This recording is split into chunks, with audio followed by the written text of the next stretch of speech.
The intercept of the graph. Number 1, factor the polynomials completely using any possible methods. You can use common factoring, trial and error, perfect square trinomial, or set f of x or y to 0, then equate each factors to 0 for the unknown variable.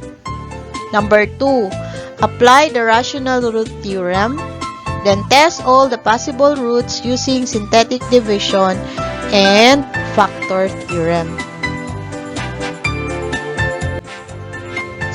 Solve for the x-intercept. Letter A, p of x equals 2x times x minus 1 cubed times x plus 2 squared. Now, here are the solutions. So, let p of x equals 0.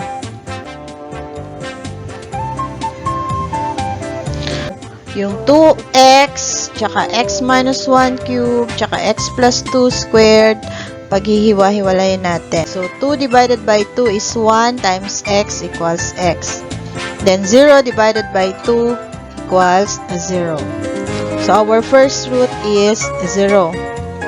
Next, yung x minus 1 cubed naman. So, hindi muna natin papansinin yung exponent. Hayaan nyo lang. So, kunin natin yung x minus 1. Ayan, nakasulat. X minus 1 tapos equal 0. And then, pagkasunod nyan, yung 1, ililipat natin sa kabila.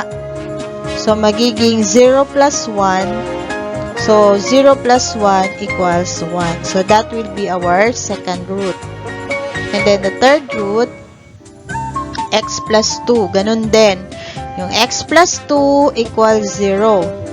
Ililipat natin sa kabila yung 2. From positive, it becomes negative.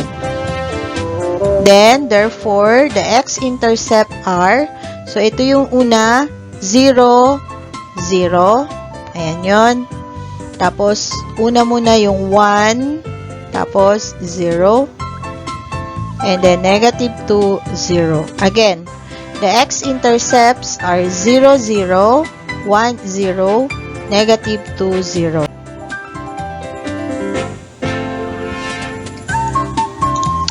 Of x equals x squared minus 4x minus 12. So, dito, kailangan nyo ng factoring. Factor using trial and error method. So, if a factor out yung 12, ang factor ng 12 ay 6 and 2. Kasi 6 times 2 ay 12.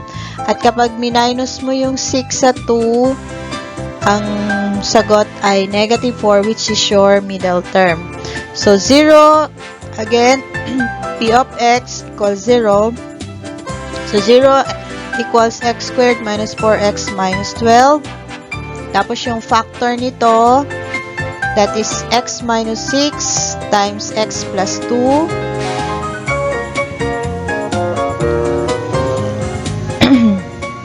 Pagkatapos nun, pag na-factor out na siya, paghihiwalayin mo naman.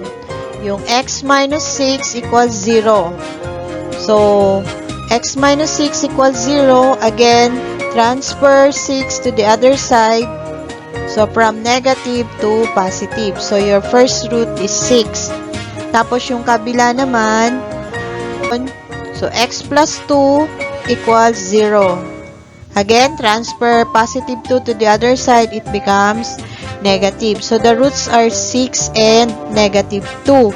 And the x-intercepts are 6, 0, then negative 2, 0. Next, x cubed plus 2x squared minus 7x plus 4. Again, p of x equals 0. So, this time, you are going to use rational root theorem kasi apat na yung terms niya. So, our constant is 4 and the possible roots of 4 are positive and negative 4 tapos positive and negative 1 kasi ang factor ng 4 ay 4 times 1 or 4 and 1. So, you may use positive and negative. ang numerical coefficient ng x cube ay 1. Ang 2x squared, numerical coefficient ay 2. Negative 7x, the numerical coefficient ay negative 7. And the constant is 4. Gagamitin kong root ay negative 4. So, pipili lang dito yung plus minus 4. So, ang pinili ko ay negative 4. Gagamit tayo ng synthetic division. Re-recall lang natin. Yung una, bring down 1. So, bring down 1, tapos multiply. 1 times negative 4 equals negative 4. Negative 4 plus 2 ay negative 2. Tapos, negative 2 times negative 4 ay 8. 8 minus 7 ay 1. Then, 1 times negative 4 ay negative 4. And negative 4 plus 4 ay 0. So, ibig sabihin, wala na siya. 0 na dito. 0 remainder na siya. So, kapag isinulat natin yan in standard form, so, since ang degree niya original ay 3, so, minus 1, the degree becomes 2. So, x squared. So, kumbaga, 1x squared. So, tinanggal na lang natin yung 1. Tapos, yung negative 2. So, that is negative 2x. And then, the constant is 1. Then, equals 0. And then, you are going to factor x squared minus 2x plus 1.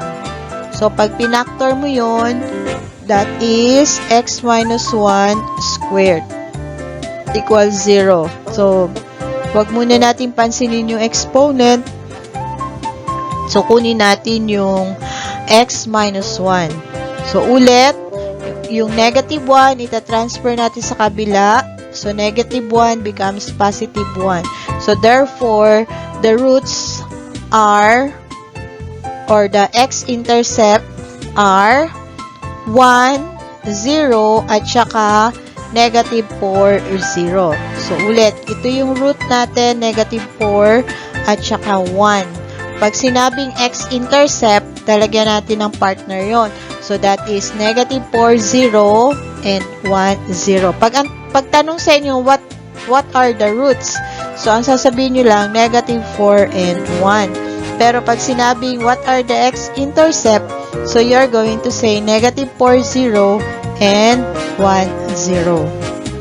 How to find the y-intercept of the graph of the polynomial function? So, madali lang paano magkuha ng y-intercept. Ganito. To find the y-intercept of a polynomial function, simply requires to set x equal to 0. So, ibig sabihin, lahat ng x na makikita nyo, papalitan nyo ng 0. Halimbawa, find the y-intercept of y equals x raised to 4 plus x cubed, 6x cubed minus x squared minus 6. So, lahat ng x papalitan mo ngayon ng 0. So, let x equal 0. So, yung x raised to 4 magiging 0 raised to 4. 6x cubed magiging 6 times 0 cubed. Yung x squared magiging 0 squared tapos negative 6. So, lahat yan ay 0, 0 na, di ba? So, 0 raised to 4 ay 0.